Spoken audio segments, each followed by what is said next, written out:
यहाँ पे हमने डिफरेंट टाइप के टिश्यू पढ़े हैं।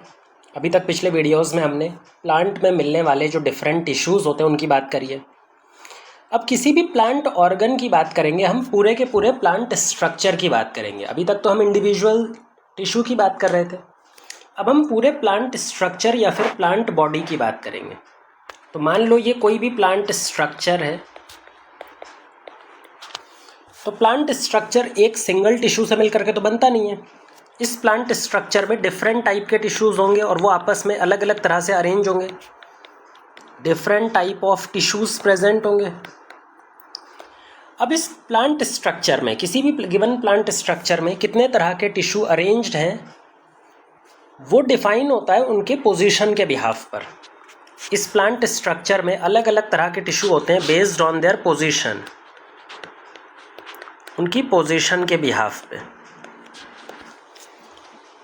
और सारे टिश्यूज़ को मिला के हम बोलते हैं टिश्यू सिस्टम। जब अलग अलग टिश्यू आपस में कंबाइन होकर के एक बड़ा सिस्टम बनाते हैं तो उसी को बुलाया जाता है टिश्यू सिस्टम। तो किसी भी प्लांट स्ट्रक्चर में पाए जाने वाले सारे टिश्यू को मिला करके क्या बनता है? Tissue structure, tissue system. तो इस वीडियो में हम टिश्यू सिस्टम की बात करने वाले हैं कि एक प्लांट बॉडी में कितने तरह के टिश्यू सिस्टम होते हैं। यहाँ पर हम टिश्यूज़ को पोजीशन के बिहाफ पे क्लासिफाई करते हैं कि भाई उनका जो पोजीशन है किसी भी प्लांट स्ट्रक्चर में, वो सेंटर में है, बीच में है, बिल्कुल साइड में, पेरीफेरी में, बिल्कुल बाहर साइड पे है, या फिर मिडिल में है, बीच वाले एरिया में है। अच्छा, पोजीशन जो होती है ना, वो किसी भी सेल का स्ट्रक्चर भी डिसाइड करती है। कोई पर्टिकुलर सेल कहाँ पर प्रेजेंट है, सेंटर में प्रेजेंट है, बिल्कुल बाहर वाला सेल है, या इन दोनों के बीच में है, वो क्या डिसाइड करता है? उसका स्ट्रक्चर प्लस फंक्शन दोनों डिसाइड करता है।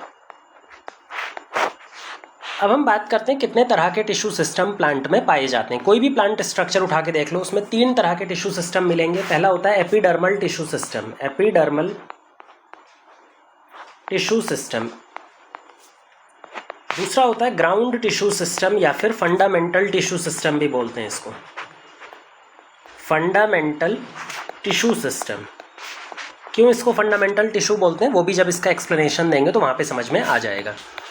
लास्ट है वस्कुलर टिश्यू सिस्टम। अब वस्कुलर टिश्यू सिस्टम से तो आपको मालूम ही है, वस्कुलर टिश्यू हम किसको बोलते हैं? Xylem plus phloem. तो 3 तरह के टिश्यू सिस्टम होते हैं प्लांट में। कोई भी स्ट्रक्चर हम उठाकर देखेंगे तो इन्हीं टिश्यू सिस्टम की बात चल रही होती है। Epidermal tissue system, ground tissue system और वस्कुलर टिश्यू सिस्टम। एक एक करके समझते हैं। देखो, पहले तो हम एक जर्नल आउटलाइन लेते हैं कि ये टिश्यू कहाँ पर पाए जाते हैं। पोजीशन के बेसिस पे इनका क्लासिफिकेशन किया है। तो किसी भी प्लांट स्ट्रक्चर में इनकी पोजीशन कहाँ पे होती है, पहले तो ये देखो मान लो ये कोई भी प्लांट स्ट्रक्चर है, तो जो सबसे बाहर वाली लेयर होती है, प्रोटेक्टिव लेयर, जो सबसे बाहर वाला टिश्यू होता है, उसको बोलते हैं एपिडर्मिस। एपिडर्मिस कहाँ पे प्रेजेंट होगा? एकदम बाहर। इसका मेन काम होता है प्रोटेक्शन वगैरह। जाइलम और फ्लोएम प्रेजेंट होते हैं बिल्कुल सेंटर में, कोर में। ये ट्यूब लाइक स्ट्रक्चर बनाते हैं जाइलम और फ्लोएम, और वाटर और फूड का कंडक्शन करवाते हैं। तो यहाँ पे ये बीच में प्रेजेंट होते हैं जाइलम और फ्लोएम। ये हो गया एपिडर्मिस, ये हो गया xylem phloem vascular tissue system. और इन दोनों के बीच में कई सारे लेयर्स में प्रेजेंट होते हैं टिश्यू, जिनको हम बुलाते हैं ग्राउंड टिश्यू सिस्टम। जितना भी टिश्यू यहाँ पर मिलेगा इस वाले रीजन में या फिर इस वाले रीजन में, उस सबको मिला के बोलते हैं ग्राउंड टिश्यू सिस्टम। तो पोजीशन के बेसिस पर आपने देखा अलग अलग तरह के टिश्यूज़ बनाए। हमने स्ट्रक्चर भी अलग बनाया, सेल का स्ट्रक्चर भी यहाँ पे आपको अलग दिखाई दिया होगा। एक एक करके बाहर से स्टार्ट करते हैं और अंदर की तरफ पढ़ेंगे। तो पहले एपिडर्मल टिश्यू सिस्टम की बात करने वाले हैं, वहाँ पर क्या क्या चीज़ें होती हैं वो समझेंगे। तो पहला है हमारा एपिडर्मल टिश्यू सिस्टम।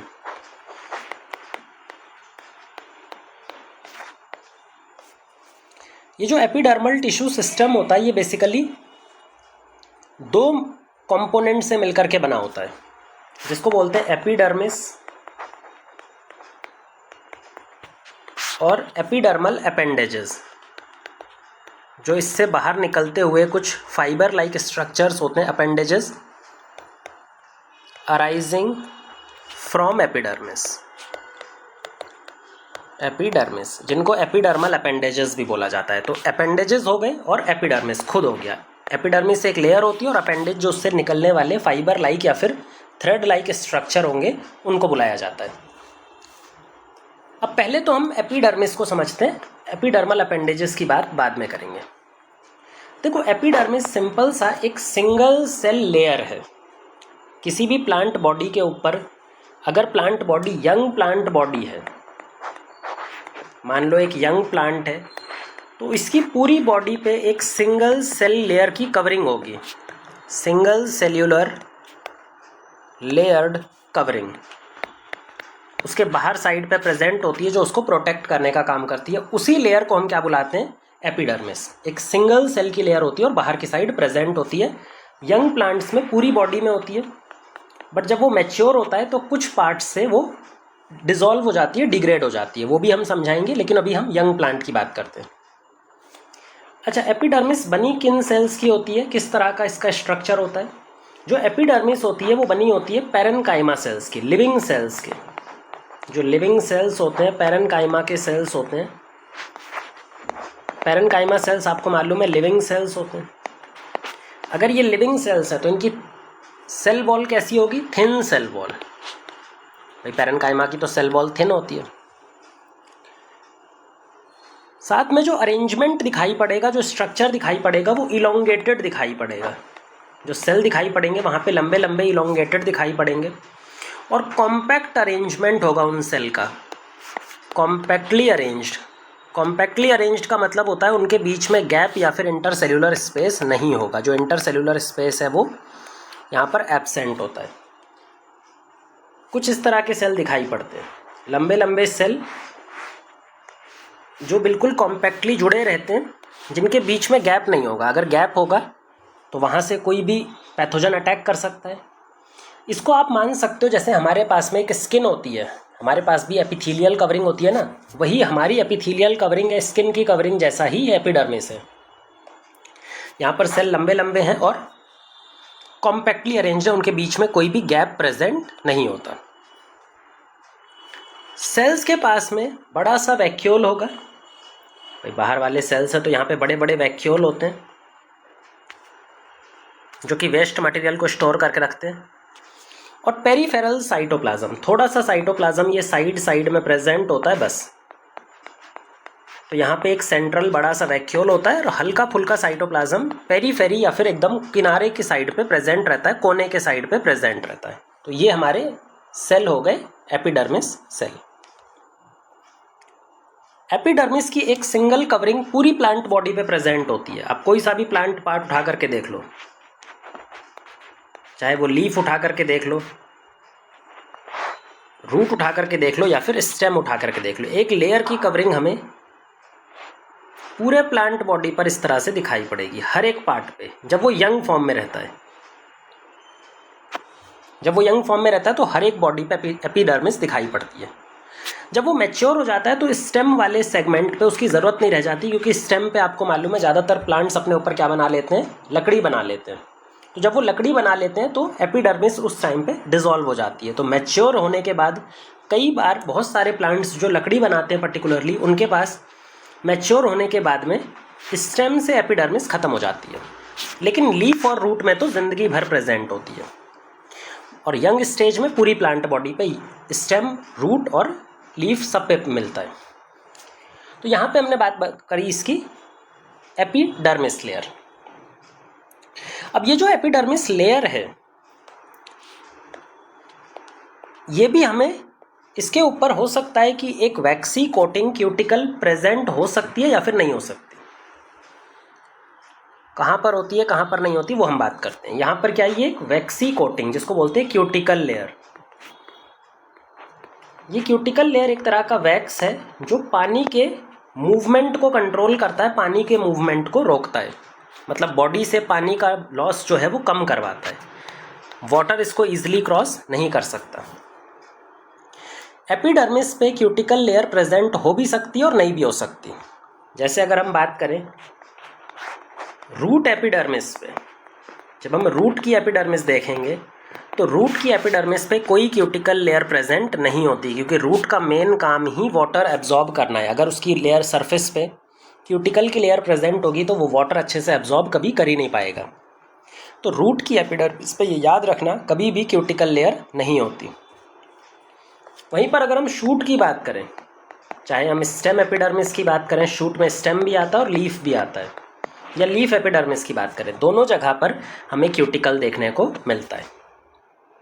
तो शूट में क्यूटिकल देखने को मिलता है, एपिडर्मिस पे एक वैक्सी कोटिंग प्रेजेंट होती है, एक लेयर प्रेजेंट होती है जो वाटर के लॉस को प्रिवेंट करती है। पर ये लेयर रूट में नहीं होती, क्योंकि रूट के अंदर में कोई क्यूटिकल लेयर प्रेजेंट नहीं होती, इसीलिए हम रूट के एपिडर्मिस को कई बार डिफरेंशिएट करने के लिए एपीब्लेमा बुलाते हैं। ये एक्चुअल में रूट का एपिडर्मिस है जिसके ऊपर कोई क्यूटिकल लेयर प्रेजेंट नहीं है, इसको बोलते हैं एपीब्लेमा। तो ये बात हो गई एपिडर्मिस लेयर की। अब एपिडर्मिस लेयर के बाद में अब हम बात करेंगे shoot epidermis. Shoot epidermal tissue की अलग बात करेंगे और रूट एपिडर्मिस की हम अलग बात करने वाले हैं, ठीक है। एपिडर्मिस लेयर तो सब जगह प्रेजेंट होती है, लेकिन जो शूट में एपिडर्मिस होता है उसमें कुछ अलग तरह के मॉडिफिकेशन मिलते हैं। शूट यानी कि बेटा स्टेम प्लस लीफ, जो एरियल पार्ट आप मान सकते हो, स्टेम प्लस लीफ को मिला के शूट एपिडर्मिस। और रूट एपिडर्मिस की हम बाद में बात करेंगे। शूट एपिडर्मिस पे कुछ स्पेशल स्ट्रक्चर मिलते हैं एपिडर्मिस लेयर के अलावा, जिसको बोलते हैं स्टोमेटा। स्टोमेटा के बारे में आपको थोड़ी बहुत जानकारी प्रीवियस क्लासेस से ज़रूर होगी। और दूसरे होते हैं shoot hair. Shoot hair basically appendages हैं, फाइबर लाइक स्ट्रक्चर, धागे लाइक स्ट्रक्चर जो शूट से अराइज करते हैं। शूट हेयर या फिर इन अपेंडेजेस को हम ट्राइकोम्स भी बुलाते हैं। तो जो शूट एपिडर्मिस होती है वहाँ पे दो हमें एडिशनल चीज़ें मिलती हैं, पहला है स्टोमेटा और दूसरा शूट हेयर या फिर ट्राइकोम्स। एक एक करके समझेंगे कि भाई ट्राइकोम क्या है, स्टोमेटा क्या है। पहले बात करते हैं स्टोमेटा की, क्योंकि स्टोमेटा हमें पहले से भी मालूम होता है, प्रीवियस क्लासेस में भी हमने स्टोमेटा के बारे में जर्नल बातें तो पढ़ी रखी होती हैं। स्टोमेटा एक तरह की ओपनिंग होती है एपिडर्मिस के अंदर, एक तरह की ओपनिंग होती है, एक पोर कह सकते हो आप, एक तरह का पोर होता है जो कि हमें शूट सिस्टम में दिखाई पड़ता है। लीफ में भी दिखाई पड़ता है, पत्तों में भी दिखाई पड़ता है और यंग स्टेम में भी दिखाई पड़ता है। भले से ये लीफ में बहुत ज़्यादा दिखाई पड़ता है, यंग स्टेम में उतना ज़्यादा दिखाई नहीं पड़ता, लेकिन दिखाई यंग स्टेम में भी पड़ता है। और इस ओपनिंग के थ्रू प्लांट वाटर एक्सचेंज करता है, एनवायरनमेंट के साथ में मॉइस्चर एक्सचेंज करता है, वाटर एक्सचेंज करता है। वाटर मतलब ट्रांसपिरेशन करता है। जो वाटर का लॉस होता है प्लांट बॉडी से मेनली एटमॉस्फेयर की तरफ, वो स्टोमेटा के थ्रू ही होता है। दूसरा गैस एक्सचेंज, भाई प्लांट को भी तो गैस की ज़रूरत पड़ती है, ऑक्सीजन की ज़रूरत पड़ती है रेस्पिरेशन के लिए, और फिर उसको रेस्पिरेशन करने के बाद में CO2 को अपनी बॉडी से बाहर निकालना रहता है। तो ऑक्सीजन का इनटेक और CO2 को बाहर निकालने का ये जो रेस्पिरेटरी प्रोसेस है, ब्रीदिंग है, ये प्लांट किसके थ्रू करते हैं, स्टोमेटा के थ्रू। अच्छा, स्टोमेटा दिखता कैसे, एक बार हम वो बना लेते हैं। मान लो हमारे पास में ये एपिडर्मिस की लेयर है, ये एपिडर्मिस की लेयर है, शूट एपिडर्मिस की हम बात कर रहे हैं। इसके ऊपर में क्यूटिकल लेयर प्रेजेंट है ये, और यहाँ पर एक पोर प्रेजेंट है, ये जो पोर है इसी को बोलते हैं स्टोमेटा। अब यहाँ पर तो हमने एक सिंपल सा डायग्राम बनाया है सिर्फ रिप्रेजेंटेशन के लिए। स्टोमेटा खुद में एक बड़ा कॉम्प्लेक्स स्ट्रक्चर है, उसका मैकेनिज्म ऑफ ओपनिंग और क्लोजिंग भी काफ़ी रेगुलेटेड होता है। स्टोमेटा हमेशा ओपन नहीं रहता, जब ज़रूरत होती है तब ओपन होता है, और जब ज़रूरत ख़त्म हो जाती है तो बंद हो जाता है, क्योंकि ज़्यादा वाटर लॉस भी नहीं करना, तो उसको बंद करके रखना है ताकि ज़्यादा वाटर लॉस ना हो जाए, एक्सेस वाटर लॉस ना हो जाए, और जितना ज़रूरत है उतना वाटर लॉस करना है तो उसको हमें ओपन करना पड़ता है। तो स्टोमेटा एक रेगुलेटेड पोर है, जिसको बंद भी किया जा सकता है और जिसको खोला भी जा सकता है। अब स्टोमेटा के अंदर खुद 3 कॉम्पोनेंट से मिलकर के बनता है। 3 तरह के कॉम्पोनेंट्स होते हैं, जिसमें सबसे पहला होता है गार्ड सेल। ये जो गार्ड सेल है यही इंपॉर्टेंट रोल प्ले करता है स्टोमेटा को ओपन करने में या फिर क्लोज करने में। जैसे गार्ड होता है ना हमारे बिल्डिंग के नीचे या फिर ऑफिस के नीचे गार्ड होता है जो कंट्रोल करता है, तो इसी तरह से गार्ड सेल भी स्टोमेटा की ओपनिंग और क्लोजिंग को कंट्रोल करते हैं। दूसरे सेल होते हैं सब्सिडियरी सेल। ये भी एपिथेलियल सेल, एपिडर्मल सेल होते हैं। गार्ड सेल भी एपिडर्मल सेल होते हैं। सब्सिडियरी सेल का काम होता है गार्ड सेल को सराउंड करके रखना। तो गार्ड सेल होते हैं सबसे सेंटर में, और उनको भी उनके सराउंडिंग में, उनकी पेरीफेरी में प्रेजेंट होते हैं सब्सिडियरी सेल। और सब्सिडियरी सेल का काम होता है गार्ड सेल को कंट्रोल करना। तो ये होते हैं सब्सिडियरी सेल। और जो बीच में पोर बनता है, जो पोर या फिर होल क्रिएट होता है, उसी को बोलते हैं स्टोमेटल पोर या फिर स्टोमेटल अपर्चर। अपर्चर का मतलब ये होता है बहुत ही स्मॉल पोर को बोलते हैं अपर्चर। तो ये जो अपर्चर है ये कौन क्रिएट करता है? Created by guard cell, created by guard cell. Guard cell उसकी ओपनिंग और क्लोजिंग को रेगुलेट करता है। तो ये तीनों चीज़ें होती हैं। गार्ड सेल भी आपको मिलेगा सारे स्टोमेटा में, सब्सिडियरी सेल और स्टोमेटल पोर।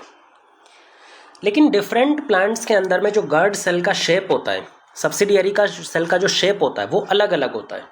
जैसे अगर हम डाइकॉट प्लांट की बात करें तो वहाँ पर गार्ड सेल सब्सिडियरी सेल अलग तरह के दिखाई देंगे, और अगर मोनोकॉट की बात करेंगे तो वहाँ पर गार्ड सेल और सब्सिडियरी सेल अलग तरह के दिखाई देंगे। पहले बात करते हैं डाइकॉट प्लांट की। हम पहले इसी चीज़ को, स्टोमेटा के स्ट्रक्चर को डाइकॉट प्लांट के अंदर समझते हैं। जो डाइकॉट प्लांट होता है वहाँ पे स्टोमेटा का कुछ इस तरह का प्रेजेंट होगा।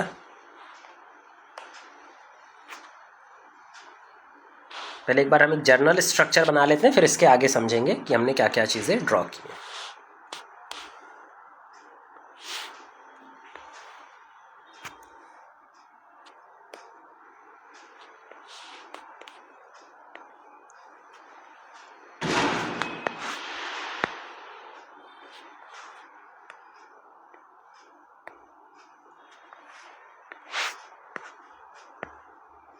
तो ये हो गया हमारा पूरा स्टोमेटा। अब इसको समझने से पहले हम इसको पहले पूरा ड्रॉ कर लेते हैं। ये लेबल करते हैं, उससे आपको एक एक करके क्लियर हो जाएगा चीज़। ये डाइकॉट प्लांट का स्टोमेटा है। जो सबसे बीच वाला ये बीन शेप सेल दिख रहा है इसको बोलते हैं गार्ड सेल। ये है गार्ड सेल। टोटल कितने गार्ड सेल होते हैं एक स्टोमेटा में? 2। एक इस साइड से लगा होता है और एक दूसरी साइड से, अपोजिट साइड से लगा होता है। गार्ड सेल जो है वो एपिडर्मल सेल ही होता है। जितने भी सेल हमने बनाएंगे वो सारे एपिडर्मल सेल हैं। पूरा का पूरा स्टोमेटा एपिडर्मिस से ही एसोसिएटेड होता है। गार्ड सेल के आसपास जो हरे सेल बनाए हैं ये हैं subsidiary cell, helper cells, subsidiary cells जो इसको खुलने में मदद करते हैं। These are subsidiary sales.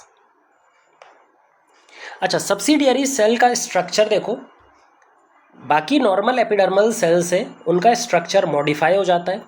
वो अपना स्ट्रक्चर मॉडिफाई कर लेते हैं, अलग तरह के दिखाई देते हैं। जो पीले कलर से बाहर की साइड पे हमने बताए ये नॉर्मल एपिडर्मल सेल हैं। ये these are normal epidermal cells. क्या ये तीनों सेल एपिडर्मिस का ही पार्ट है? हाँ, ये तीनों ही एपिडर्मिस का पार्ट है। चाहे हम गार्ड सेल की बात करें, सब्सिडियरी सेल की बात करें या नॉर्मल एपिडर्मिस सेल की बात करें। पर गार्ड सेल की सबसे बड़ी खास बात होती है कि ये एक तो स्टोमेटल पोर को, ये जो बीच में एक पोर क्रिएट हो रहा है जिसको हम बोलते हैं स्टोमेटल पोर या फिर स्टोमेटल अपर्चर, इसको रेगुलेट कर रहा है। दूसरा इसका इम्पॉर्टेंट रोल होता है कि इसके पास में क्लोरोप्लास्ट प्रेजेंट होता है। एपिडर्मिस का कोई सा भी सेल ले लो आप, उसके पास कभी क्लोरोप्लास्ट प्रेजेंट नहीं होता एक्सेप्ट फॉर गार्ड सेल। जो गार्ड सेल है वो अकलौता ऐसा एपिडर्मल सेल है जिसके पास में क्लोरोप्लास्ट फोटोसिंथेटिक एबिलिटी प्रेजेंट होती है। अब ये जो गार्ड सेल है ये कैसे ओपन होता है, ये कैसे क्लोज होता है, ये समझना है हमें। इसके लिए हमें गार्ड सेल का पहले स्ट्रक्चर समझना होगा। भाई गार्ड सेल जो दिख रहा है हमें यहाँ पर ध्यान से देखो, तो गार्ड सेल के पास में 2 तरह की वॉल है। एक जो स्टोमेटल पोर की साइड पे है, ये देखो मोटी थिकनिंग प्रेजेंट है। यहाँ पर सेल्यूलर थिकनिंग दिखाई पड़ रही होगी। इसकी वॉल बहुत मोटी होती है। इनर साइड में जो गार्ड सेल की वॉल है स्टोमेटल पोर की तरफ, वो काफ़ी थिक होती है, मोटी होती है। तो यहाँ पे गार्ड सेल की जो इनर वॉल है वो थिक है, इनर वॉल। जबकि आउटर वॉल कैसी है? थिन। अगर हम आउटर वॉल की बात करें तो ये थिन है। तो पहला तो ये रीज़न है कि हमें इसका स्ट्रक्चर पता होना चाहिए। दूसरा ओपनिंग का मेथड होता है change in turgor pressure, change in turgidity.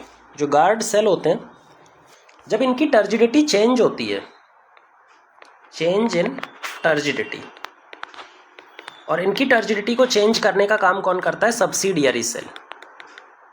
Subsidiary cells जो होते हैं वो गार्ड सेल की टर्जिडिटी को चेंज करते हैं। मान लो अगर इसके पास में टर्जिडिटी कम है, वाटर कम से कम प्रेजेंट है, तो वो कुछ ऐसा दिखाई पड़ता है।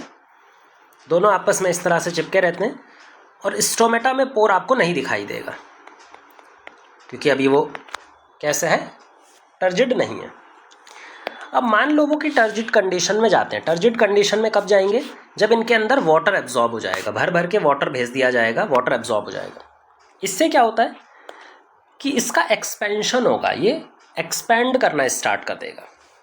लेकिन क्योंकि इनकी दोनों तरफ की जो सेल वॉल है वो इक्वली थिक नहीं है, अंदर वाली सेल वॉल ज़्यादा मोटी है और बाहर वाली सेल वॉल पतली है। अगर कोई चीज़ अनइक्वल थिक है तो जिसकी वजह से अनइक्वल एक्सपेंशन होगा। बाहर वाली जो वॉल है वो ज़्यादा एक्सपेंड करेगी, भाई वो पतली सी है, वो जल्दी एक्सपेंड कर जाएगी। पर इनर वॉल जो होगी वो कम एक्सपेंड करेगी, वो मोटी है, तो अंदर वाली वॉल कम एक्सपेंड कर रही है। लेकिन अगर बाहर वाली वॉल देखें तो वो ज़्यादा एक्सपेंड कर रही है वाटर एब्जॉर्ब करके। तो वॉल थिकनिंग की वजह से जो एक्सपेंशन होता है वाटर एब्जॉर्प्शन पे वो अनइक्वल होता है। अंदर वाला कम एब्जॉर्ब होता है, बाहर वाला ज़्यादा एब्जॉर्ब होता है, जिसकी वजह से ये सी शेप या फिर क्रीसेंट शेप में आ जाते हैं। अर्धचंद्राकार जो शेप होता है उसमें आ जाते हैं। और जब दोनों अर्धचंद्राकार शेप में आएंगे तो ये जो स्टोमेटल पोर है ये ओपन हो जाएगा। यहाँ पर ध्यान से देखो, ये ओपन हो चुका है स्टोमेटल पोर। कब स्टोमेटल पोर ओपन हुआ? जब गार्ड सेल टर्जिड थे, जब गार्ड सेल की टर्जिडिटी जो थी वो बढ़ चुकी है। पानी के घुसने से, उनके अंदर पानी एंटर करने से गार्ड सेल की टर्जिडिटी बढ़ चुकी है। अच्छा, इसको जब बंद करना होगा तो गार्ड सेल क्या करता है? अपना वाटर रिलीज कर देता है, वाटर बाहर निकाल देगा। और जैसे ही वाटर बाहर निकालेगा तो क्या टर्जिडिटी कम हो जाएगी? बिल्कुल, टर्जिडिटी कम हो जाएगी, वापस से क्लोज हो जाएगा। स्टोमेटल पोर आपको यहाँ पे नहीं दिखाई देगा, वो क्लोज हो गया। तो इस तरह से इसकी ओपनिंग और क्लोजिंग मेंटेन करता है। कौन मेंटेन करता है इसका टर्जिडिटी?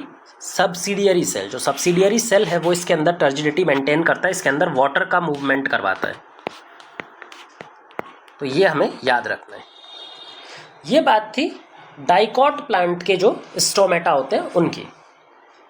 अगर हम मोनोकॉट प्लांट की बात करें, अगर हम बात करते हैं भाई मोनोकॉट प्लांट में, और आपको मोनोकॉट प्लांट की भी एक पर्टिकुलर कैटेगरी पढ़नी है, ग्रास फैमिली। आपको मालूम होगा भाई जो हमारी ग्रास होती है वो मोनोकॉट का एक एग्जाम्पल और बहुत ही प्रोमिनेंट एग्जाम्पल है। मोनोकॉट का एक बहुत बड़ा फैमिली होता है ग्रास फैमिली। ग्रास फैमिली के अंदर में जो गार्ड सेल होते हैं वो डिफरेंट टाइप के होते हैं। यहाँ पर जो गार्ड सेल होते हैं वो डम्बेल शेप होते हैं, डम्बेल शेप।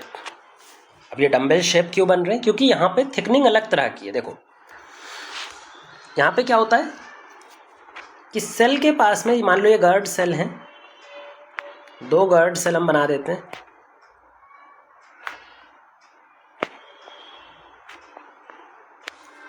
जो सेंटर वाला पोर्शन होता है बीच में थिकनिंग ज़्यादा होती है, बीच में थिकनिंग ज़्यादा है, और ऊपर वाले पोर्शन में देखो ऊपर और नीचे थिकनिंग क्या है? कम है। ये मोनोकॉट का गार्ड सेल है। यहाँ पर सब्सिडियरी सेल होगा, भाई सब्सिडियरी सेल तो होता ही है, तो ये सब्सिडियरी सेल है जो इसकी टर्जिडिटी को कंट्रोल करेगा, जो इसकी टर्जिडिटी को मेंटेन करेगा। और गार्ड सेल के आगे नॉर्मल, मतलब सब्सिडियरी सेल के आगे नॉर्मल एपिडर्मल सेल, यहाँ पे एपिडर्मिस के सेल जो नॉर्मल वाले हैं वो प्रेजेंट है।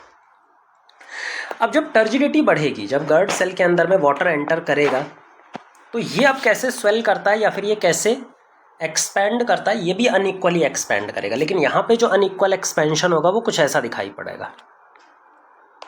जहाँ पे थिन वॉल है वो ज़्यादा एक्सपेंड करेगी, जहाँ पे थिन वॉल है वो ज़्यादा एक्सपेंड करेगी।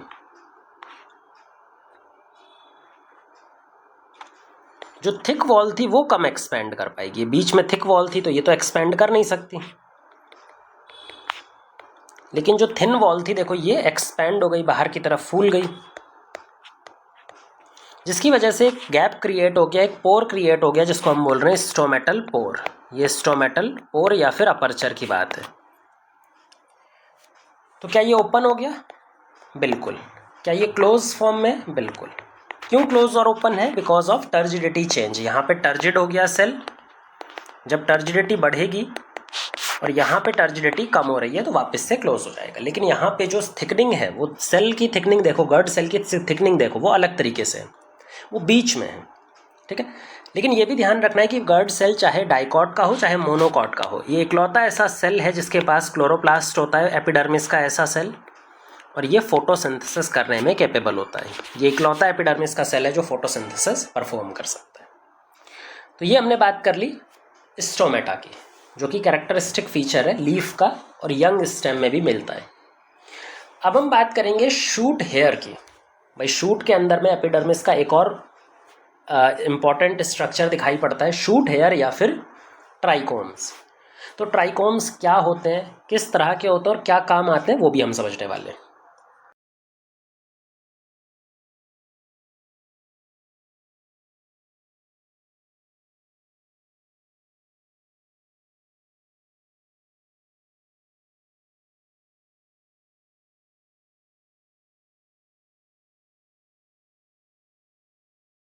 स्टोमेटा के बाद में जो शूट एपिडर्मिस पे हमें अपेंडेज पाए जाते हैं उसकी बात करने वाले हैं, शूट हेयर या फिर ट्राइकोम्स।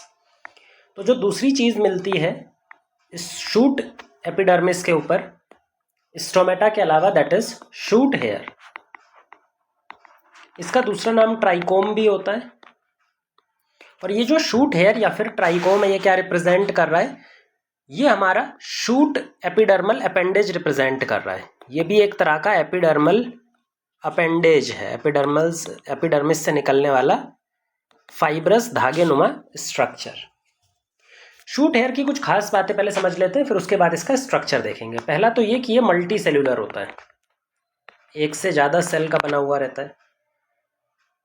दूसरा, इसकी जो प्रॉपर्टी होती है, हो सकता है कि ये सॉफ्ट हो या फिर स्टिफ हो, यानी कि सॉफ्ट भी हो सकता है और स्टिफ भी हो सकता है। कई बार ये सिक्रीटरी नेचर का भी होता है, ये सिक्रीट कर रहा होता है, या फिर ग्लैंड्यूलर नेचर का भी हो सकता है, कुछ स्टोर करके रखे तो स्टोर भी कर सकता है, सिक्रीट भी कर सकता है। कई बार हो सकता है कि यूनिसेल्युलर भी हो सकता है, ये रेयर केस होते हैं, बट कई बार यूनिसेल्युलर भी हो सकता है। ये हमारा शूट हेयर की डेफिनेशन हो गई। एक बार हम शूट हेयर की डायग्राम बना लेते हैं। ये हमारे पास में शूट एपिडर्मिस है, जहाँ पे ये एपिडर्मल सेल्स हैं, एपिडर्मिस के लंबे लंबे सेल्स हैं, इलोंगेटेड सेल्स, इनके ऊपर में प्रेजेंट है शूट हेयर मल्टी सेल्यूलर, ये कई सारे सेल्स से मिलकर के बना हुआ शूट हेयर। अच्छा, शूट हेयर के ऊपर में क्यूटिकल लेयर प्रेजेंट होती है, क्योंकि एपिडर्मिस के ऊपर भी क्यूटिकल लेयर थी, वही क्यूटिकल लेयर शूट हेयर्स के ऊपर या ट्राइकोम्स के ऊपर भी कॉन्टिन्यूस प्रेजेंट रहती है। अब मेन काम बताते हैं भाई, शूट हेयर का मेन काम क्या है, मेन फंक्शन क्या है। इसका मेन फंक्शन होता है वाटर लॉस को प्रिवेंट करना।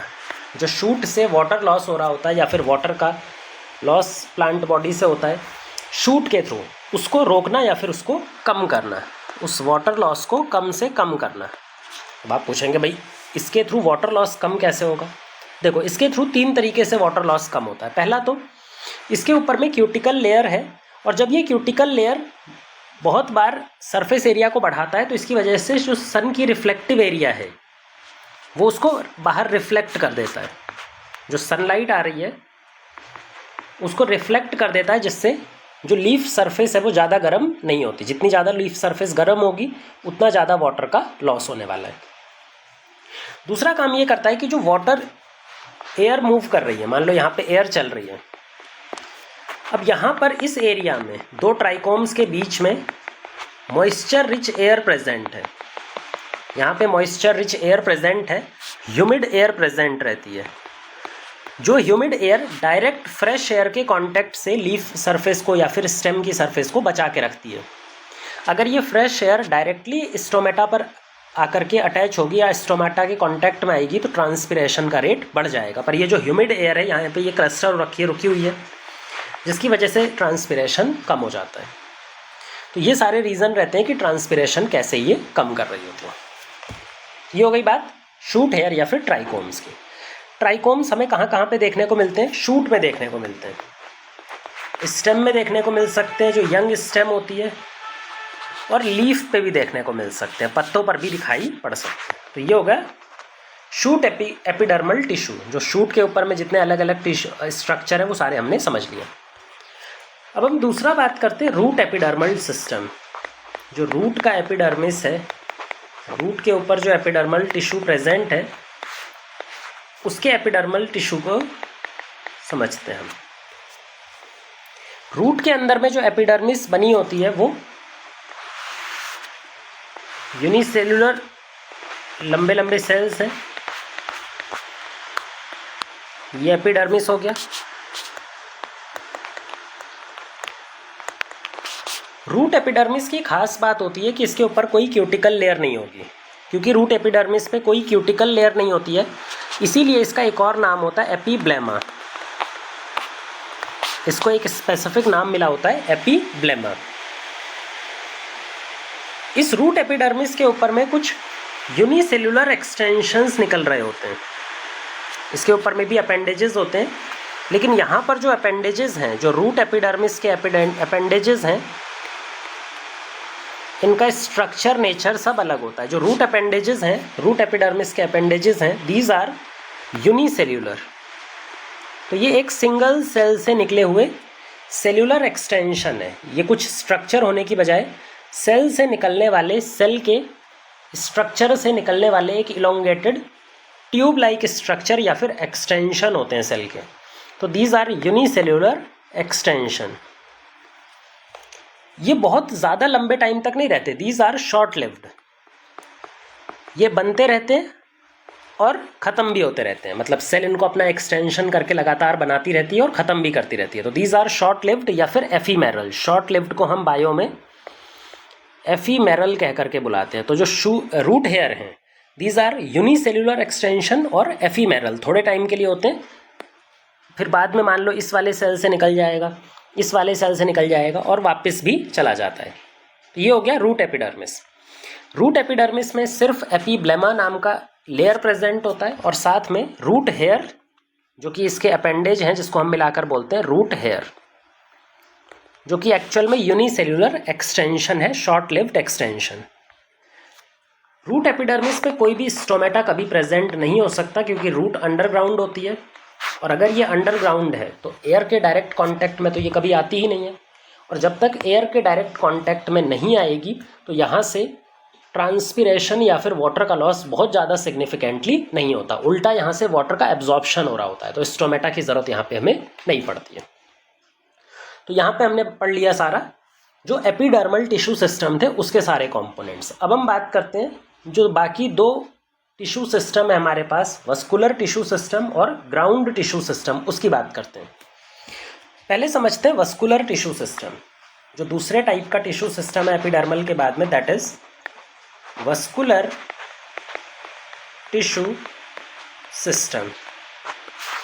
वस्कुलर टिश्यू सिस्टम दो तरह के टिश्यू से मिलकर के बना होता है, जाइलम प्लस फ्लोएम। जाइलम का काम होता है वाटर को कंडक्ट करना और फ्लोएम का काम होता है फूड या फिर किसी ऑर्गेनिक मैटर को कंडक्ट करना, ऑर्गेनिक मॉलिक्यूल को कंडक्ट करना। क्योंकि जाइलम भी कंडक्शन करवाता है, फ्लोएम भी कंडक्शन करवाता है, इसीलिए हम वस्कुलर टिश्यू सिस्टम को कंडक्शन टिश्यू सिस्टम भी बुलाते हैं, कंडक्शन टिश्यू सिस्टम कह करके भी बुला रहे होते हैं। अब ये जो वस्कुलर टिश्यू सिस्टम है ये जाइलम से बना है और फ्लोएम से बना है। अब जाइलम और फ्लोएम दोनों को मिला करके हम एक प्लांट स्ट्रक्चर में बुलाते हैं वस्कुलर बंडल। जब हम दोनों को मिला देते हैं तो दोनों को मिला के क्या बोला जाता है, वस्कुलर बंडल। और ये वस्कुलर बंडल में जाइलम भी आएगा और फ्लोएम भी आएगा। वस्कुलर बंडल में जाइलम और फ्लोएम का आपस में अरेंजमेंट किस टाइप का है? अगर हम वस्कुलर बंडल के अंदर में जाइलम का अरेंजमेंट फ्लोएम के साथ में या फिर फ्लोएम का अरेंजमेंट जाइलम के साथ में देखें, जो रिलेटिव अरेंजमेंट है इन दोनों का, तो इसके बेसिस पे वस्कुलर बंडल दो टाइप्स से क्लासिफाई किए जा सकते हैं based on arrangement of xylem and phloem. तो वो दो टाइप्स कौन कौन से हैं? पहला अरेंजमेंट होता है रेडियल अरेंजमेंट। पहला अरेंजमेंट होता है radial arrangement of vascular bundle और दूसरा होता है conjoint vascular bundle conjoint vascular bundle. तो दो तरह के वस्कुलर बंडल के अरेंजमेंट होते हैं, radial arrangement of vascular bundle and conjoint arrangement of vascular bundle. समझो, देखो क्या होता है रेडियल और वस्कुलर। कंजॉइंट, रेडियल का सिंपल सा मतलब है कि जाइलम और फ्लोएम अलग अलग रेडियस पे प्रेजेंट होंगे। ये एक रेडियस पे ना प्रेजेंट होकर, मान लो ये एक प्लांट पार्ट है, इस प्लांट पार्ट के सेंटर में जब हम जाएंगे तो हमें दिखाई पड़ेगा कि जाइलम अलग रेडियस पे अरेंज है, ये जाइलम है, और फिर फ्लोएम अरेंजमेंट है, ये फ्लोएम है, फिर यहां पे जाइलम है, हम पहले जाइलम बना लेते हैं सारे, और बीच बीच में फ्लोएम बना दो, ये फ्लोएम है, ये फ्लोएम है, ये फ्लोएम है। अब ध्यान से देखो, क्या जाइलम एक अलग रेडियस पे प्रेजेंट है? बिल्कुल। क्या फ्लोएम एक अलग रेडियस पे प्रेजेंट है? बिल्कुल। और क्या ये ऑल्टरनेटिवली प्रेजेंट है? पहले जाइलम टिश्यू, फिर फ्लोएम टिश्यू, फिर जाइलम टिश्यू, फिर फ्लोएम टिश्यू, फिर जाइलम टिश्यू, फिर फ्लोएम टिश्यू। तो इस तरह का अरेंजमेंट जहाँ पे जाइलम और फ्लोएम अलग अलग रेडियस पे अरेंज है, अलग अलग सेगमेंट पे अरेंज है, डिफरेंट एक दूसरे के साथ में अरेंज नहीं है। और दूसरी चीज, ऑल्टरनेटिवली अरेंजमेंट देखने को मिलता है इनका, जाइलम का एक बार जाइलम, फिर फ्लोएम, फिर जाइलम, फिर फ्लोएम, इस तरह का अरेंजमेंट अगर हमें देखने को मिल रहा है तो इसको बुलाया जाता है radial type of vascular bundle. ये radial type of vascular bundle characteristic feature होता है किसी भी रूट का। आप किसी भी रूट को उठा करके देखेंगे, चाहे वो डाइकॉट प्लांट की रूट हो, चाहे वो मोनोकॉट प्लांट की रूट हो, भले से वो जिम्नोस्पर्म की रूट हो।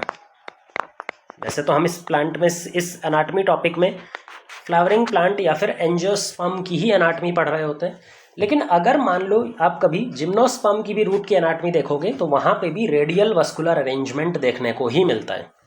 तो रूट का कैरेक्टरिस्टिक फीचर है रेडियल वस्कुलर अरेंजमेंट। दूसरा होता है कंजॉइंट वस्कुलर बंडल। कंजॉइंट का मतलब है जब जाइलम एंड फ्लोएम आसपास प्रेजेंट हो, एक दूसरे से चिपके हों, मतलब सेम रेडियस पे जाइलम भी दिखाई पड़ेगा और सेम रेडियस पे फ्लोएम भी दिखाई पड़ेगा, तो इसको बुलाया जाता है conjoint vascular bundle. Conjoint vascular bundle के अंदर में जाइलम और फ्लोएम साथ में है। तो यहां पे एक बार हम बनाते हैं इसको, यहां पे हम इसको बना लेते हैं कंजॉइंट वस्कुलर बंडल। यहां पे जाइलम और फ्लोएम साथ में।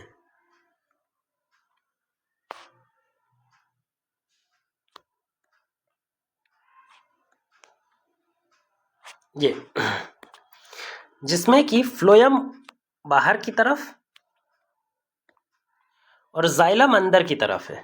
ज़्यादातर केसेस में यही मिलता है, कई बार रिवर्स भी हो जाता है, पर अभी हम यही देखेंगे सबसे कॉमन केस जहाँ पे जाइलम और फ्लोएम का एक ही रेडियस में है। बिल्कुल, उसमें भी जाइलम देखो अंदर की तरफ है, कोर की तरफ है, सेंटर की तरफ है, और फ्लोएम जो है वो पेरीफेरी की तरफ है, थोड़ा सा बाहर की तरफ है। तो ऐसा अरेंजमेंट है जहाँ पे जाइलम और फ्लोएम साथ साथ चिपके हुए प्रेजेंट रहते हैं, इसी को बुलाया जाता है कंजॉइंट टाइप ऑफ अरेंजमेंट। ये जो कंजॉइंट टाइप ऑफ अरेंजमेंट है ये खुद भी दो तरह का दिखाई पड़ता है, ओपन एंड क्लोज। भाई कंजॉइंट टाइप का जो अरेंजमेंट है ये खुद भी दो तरह का होता है, एक होता है ओपन कंजॉइंट और एक होता है क्लोज्ड कंजॉइंट। तो दो तरह के कंजॉइंट होते हैं, एक ओपन कंजॉइंट और एक क्लोज्ड कंजॉइंट। ये ओपन और क्लोज्ड कंजॉइंट जो है ना, ये किस पे डिपेंड करते हैं बेटा, कि जाइलम और फ्लोएम के बीच में क्या कोई meristematic tissue, cambium tissue present है। क्या जाइलम और फ्लोएम के बीच में, इनके बीच में क्या कोई मेरिस्टेमेटिक टिश्यू, मेरिस्टेम भी कौन सा, कैम्बियम, जो कि लेटरल मेरिस्टेम का एक टाइप है, वस्कुलर कैम्बियम जिसको हम बोलते हैं। क्या एक मेरिस्टेमेटिक टिश्यू इन दोनों के बीच में प्रेजेंट है या फिर नहीं है। अगर दोनों के बीच में एक कैम्बियम का पैच प्रेजेंट है, कैम्बियम का एक छोटा सा लेयर प्रेजेंट है, तो ऐसा कंजॉइंट अरेंजमेंट कहलाता है ओपन कंजॉइंट, क्योंकि मेरिस्टेम होने की वजह से वो नए जाइलम और फ्लोएम आगे चल के बना पाएगा। और जहां पे ऐसा नहीं होता उसको बोलते हैं क्लोज्ड कंजॉइंट। तो तो उसको बोलते हैं क्लोज्ड कंजॉइंट। तो ओपन कंजॉइंट और क्लोज्ड कंजॉइंट एक बार हम बना लेते हैं, एक ही बनाएंगे, सिर्फ बहुत सारे बंडल्स हम नहीं बनाने वाले, एक एक बंडल ही बना लेते हैं बस, बाकी तो हमने डायग्राम तो देख ही लिया। तो यहाँ पे हमारे पास में बाहर है फ्लोएम, अंदर है जाइलम, बाहर है फ्लोएम, अंदर है जाइलम। लेकिन जो ओपन वाला सिस्टम है, यहाँ पे फ्लोएम और जाइलम के बीच में एक कैम्बियम या फिर मेरिस्टेम प्रेजेंट है, एक मेरिस्टेम प्रेजेंट है। तो ऐसा कंजॉइंट हो जाता है ओपन कंजॉइंट। और यहाँ पे कैम्बियम प्रेजेंट नहीं है, देखो यहाँ पे कोई लेयर प्रेजेंट नहीं है, तो इसको बोलते हैं क्लोज्ड कंजॉइंट। जो कंजॉइंट वस्कुलर सिस्टम है, वस्कुलर अरेंजमेंट है, वो हमेशा हमें शूट में दिखाई पड़ता है। शूट यानी लीफ और स्टेम मिला करके बोलते हैं शूट। चाहे लीफ में देखें वो भी हमेशा कंजॉइंट दिखाता है, और अगर हम स्टेम की बात करें तो वो भी हमेशा कंजॉइंट दिखाता है।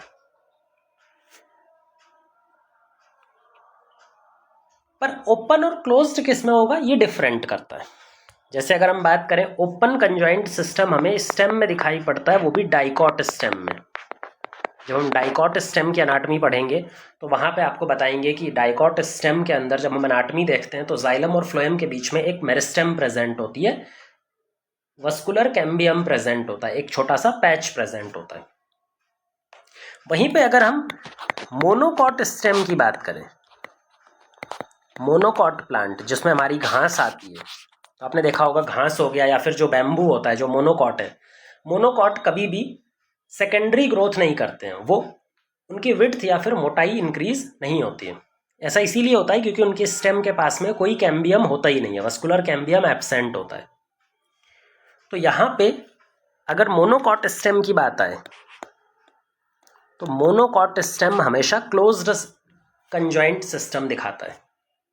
ये तो स्टेम की बात हो गई, लेकिन शूट में एक और पार्ट आता है, लीफ। ये ध्यान रखने वाली बात है कि भाई अगर लीफ कोई सा भी हो, चाहे वो मोनोकॉट का हो, चाहे वो डाइकॉट का हो, मोनोकॉट और डाइकॉट किसी का भी लीफ हो, लीफ में हमेशा कंजॉइंट अरेंजमेंट देखने को मिलता है और हमेशा क्लोज्ड कंजॉइंट देखने को मिलता है। तो स्टेम में तो वेरिएशन हो सकता है, डाइकॉट स्टेम ओपन होता है, मोनोकॉट स्टेम क्लोज्ड होता है, लेकिन लीफ हमेशा कंजॉइंट होता है और क्लोज्ड होता है। तो ये हमने वस्कुलर सिस्टम के बेसिस पे, वस्कुलर बंडल में जो जाइलम और फ्लोएम है उनके अरेंजमेंट के हिसाब से रिलेटिव पोजीशन के हिसाब से वस्कुलर टिश्यू को क्लासिफाई किया, और कौन से प्लांट में, कौन से पार्ट में किस तरह का वस्कुलर बंडल टिश्यू दिखाई देगा वो भी हमने समझ लिया। तो ये हो गया दूसरा सिस्टम, जाइलम और phloem vascular tissue system. Last और तीसरा जो टिश्यू सिस्टम है that is ground tissue system या फिर fundamental tissue system, that is ground tissue system. इसको हम फंडामेंटल टिश्यू सिस्टम क्यों बुलाते हैं वो भी समझेंगे। यहाँ पर क्या क्या कंपोनेंट्स एक प्लांट स्ट्रक्चर के इसके अंदर में इंक्लूड किए जाते हैं वो भी समझने वाले हैं। पूरे प्लांट में सबसे ज़्यादा अबंडेंट कोई टिश्यू अगर प्रेजेंट है, मोस्ट अबंडेंट टिश्यू, पूरे प्लांट बॉडी में सबसे ज़्यादा abundant tissue ground tissue system होता है। कोई सा भी प्लांट ऑर्गन ढूंढ लो भाई, कोई सा भी प्लांट ऑर्गन ढूंढ लो, उस ऑर्गन के अंदर भर भर के ग्राउंड टिश्यू मिलता है। With in organ her organ के अंदर हमें क्या देखने को मिलेगा, ग्राउंड टिश्यू सिस्टम। बहुत सारा ग्राउंड टिश्यू सिस्टम भरा होता है, क्योंकि हर एक ऑर्गन में maximum percentage ground tissue system का ही होता है, तो इसीलिए हम इसको फंडामेंटल टिश्यू सिस्टम भी बुलाते हैं। या ऐसे भी याद रख सकते हो कि भाई जो बाहरी लेयर है वो किसको रिप्रेजेंट कर रही थी, एपिडर्मिस को, एपिडर्मल टिश्यू सिस्टम को बाहरी लेयर। जो बीच में जाइलम और फ्लोएम का टिश्यू था, वस्कुलर बंडल था, वो अलग तरह का टिश्यू था। बाकी प्लांट बॉडी जितना भी कंपोनेंट होता है बाकी प्लांट में, बीच में, इन दोनों के बीच में जितना भी कंपोनेंट है वो सब ग्राउंड टिश्यू सिस्टम का पार्ट होता है। इसीलिए ये सबसे मैक्सिमम परसेंटेज कंट्रीब्यूट करता है और प्लांट का फंडामेंटल टिश्यू कहलाता है। ग्राउंड टिश्यू सिस्टम में हमें अलग अलग तरह के सिंपल परमानेंट टिश्यू देखने को मिलते हैं। ग्राउंड टिश्यू सिस्टम किसका बना हुआ है, डिफरेंट टाइप के सिंपल परमानेंट टिश्यू से मिलकर के। मतलब इसके अंदर में पैरेनकाइमा के सेल भी इंक्लूड होते हैं, पैरेनकाइमा टिश्यू भी इंक्लूड होता है। इसके अंदर में कॉलन काइमा भी दिखाई पड़ेगा जगह जगह पर, और जो तीसरा सिंपल परमानेंट टिश्यू था स्क्लेरन काइमा, वो भी दिखाई पड़ेगा। तो ग्राउंड टिश्यू सिस्टम में पेरन काइमा, कॉलन काइमा और स्क्लेरन काइमा प्रेजेंट होते हैं। सिंपल परमानेंट टिश्यू प्रेजेंट होते हैं तीनों, अलग अलग जगह पे अलग अलग कंपोनेंट्स जो ग्राउंड टिश्यू के बनेंगे, वहाँ पे डिफरेंट टाइप के सेल मिलेंगे। और ये मल्टीपल लेयर्स की फॉर्म में प्रेजेंट होता है। जब हम इसको टीएस देखते हैं तो अलग अलग पोजीशन में अलग अलग लेयर्स की फॉर्म में डिफरेंट टाइप के कंपोनेंट्स ग्राउंड टिश्यू सिस्टम को बना रहे होते हैं। अगर हम एक पर्टिकुलर प्लांट स्ट्रक्चर को उठाएं या फिर कंप्लीट प्लांट स्ट्रक्चर को उठाएं तो ग्राउंड टिश्यू सिस्टम क्या क्या बना सकता है हमें वो समझ में आना चाहिए। पहला बहुत इंपॉर्टेंट कंपोनेंट ये बनाता है कॉर्टेक्स। कॉर्टेक्स जो होता है एपिडर्मिस के जस्ट नीचे वाली जो लेयर्स होती हैं ना, उनको बोलते हैं हम कॉर्टेक्स। कॉर्टेक्स खुद 3 लेयर्स में डिवाइडेड होता है। एक होता है हाइपोडर्मिस, ये वो कॉर्टेक्स है जो एपिडर्मिस के जस्ट नीचे होता है, सबसे बाहर एपिडर्मिस, और एपिडर्मिस के जस्ट नीचे जो आता है उसको बोलते हैं हाइपोडर्मिस। हाइपोडर्मिस के नीचे आता है जर्नल कॉर्टेक्स। हाइपोडर्मिस के नीचे आता है जर्नल कॉर्टेक्स। जर्नल कॉर्टेक्स के अंदर सबसे अंदर वाली लेयर एंडोडर्मिस। ये जो एंडोडर्मिस है ये सबसे अंदर वाली लेयर है कॉर्टेक्स की। तो कॉर्टेक्स 3 लेयर्स डिवाइड में होता है, हाइपोडर्मिस, जर्नल कॉर्टेक्स और एंडोडर्मिस। इनके बारे में जब हम एक्चुअल टीएस पढ़ेंगे प्लांट पार्ट्स का तो समझ में आ जाएगा। अभी बस इतना याद रख लो, कॉर्टेक्स इसका पार्ट होता है। दूसरा हम देखेंगे पेरीसाइकल। पेरीसाइकल भी ग्राउंड टिश्यू सिस्टम का पार्ट है। फिर हम देखेंगे पिथ एंड पिथ रेज, जिनको मेड्यूलरी रेज भी बोलते हैं, समझेंगे बाद में, भी बस लिख लो, है ना। पिथ रेज और पिथ, ये भी कॉर्टेक्स का पार्ट है। तो ये सारी चीजें क्या बनाएंगी, कॉर्टेक्स का पार्ट, ग्राउंड टिश्यू सिस्टम। तो यहां पे हमने सारे टिश्यू सिस्टम कवर कर लिए। अब टिश्यू सिस्टम के बाद में हमें क्या पढ़ना है, एक्चुअल एनाटॉमी। भाई अभी तक हम पढ़ रहे थे प्लांट्स के अंदर कितने तरह के टिश्यू होते हैं, कितने तरह के टिश्यू सिस्टम होते हैं। अब हमें प्लांट पार्ट्स के जो डिफरेंट ऑर्गन्स हैं, भाई डिफरेंट ऑर्गन्स में क्या आएंगे, प्लांट में 3 ऑर्गन्स आते हैं। एक होता है लीफ, पत्ता, एक आता है उसका स्टेम, और एक आता है उसका रूट। इन तीनों का हम सेक्शन देखेंगे। सेक्शन यानी एक पतला सा स्लाइस जिसको माइक्रोस्कोप में ऑब्जर्व किया जाता है, और उस स्लाइस में सेल्यूलर अरेंजमेंट, सेल की जो लेयर बन रही है वो किस तरह की सेल लेयर बन रही है, वहाँ पे किस तरह का फंक्शन हो रहा है, वो सारी चीज़ें हम देखने वाले हैं। तो हम इन तीनों का एनाटॉमी देखेंगे।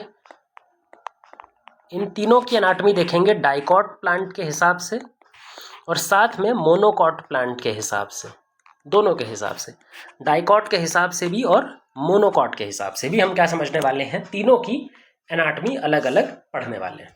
तो ये नेक्स्ट वीडियो में हम यही का चीज़ शुरू करेंगे।